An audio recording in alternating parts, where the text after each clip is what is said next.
Hey there ladies, Claire Luffman here, your business mentor, who's here to simplify the business building process for you. And today let's talk about how to feel like we have more time in our day, more sanity. Isn't that great? So how do we feel like we've got more time, more sanity? A couple of things I want you to consider. First, ask yourself if you have one central place for everything, all of your to-dos. Business, personal, things to do today, things to do next week, things to do in 2 weeks. So do you have one central place? I'm not talking about a daily to-do list. I'm talking about one central place for all of your to-dos. For me, I use a system called IQTELL, IQTELL.com.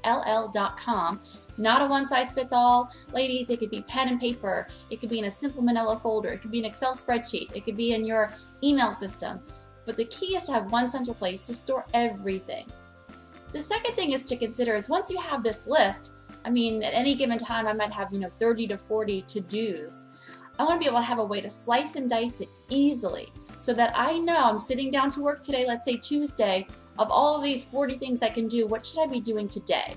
So there's got to be some way to slice and dice that. For me, I work off of a due date, not something of when it's due, but when I'm going to work on it. So when I have, let's say, my 40 to-dos or next actions, I actually list a due date. So when I come to work on a Tuesday, let's say, I'm looking at my computer, I'll see, okay, what are all the things that I said I was going to work on today? So some way to easily slice and dice it.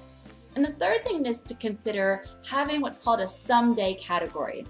These are things that you maybe someday might want to do, right? So books that you might want to read, a really great creative idea for your business that you might want to implement. It's so important to have a place for all these creative, wonderful ideas to store so that it doesn't get us sidetracked, right? It doesn't allow us to have that shiny object syndrome.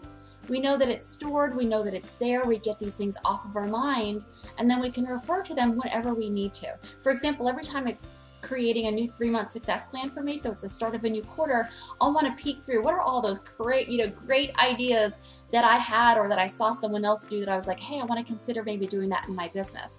And I'll take a look through all those ideas then when it's time for me to create a new 3-month success plan. So ladies, it's totally possible to feel like you have more time in your day, more sanity, more peace. So again, figure out if you can have a one central place to capture all of your to-dos, see how you can slice and dice it to make sense to you so you know what to be working on.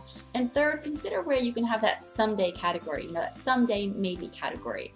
And ladies, just to make a commitment to yourself, if you feel like, Claire, you don't understand, I'm so disorganized, it's just one little baby step at a time, one new success habit at a time. So maybe it starts with finding that one central place to store all of your to-dos. All right, ladies, you have a great week. I'm cheering you on. And until next time, bye.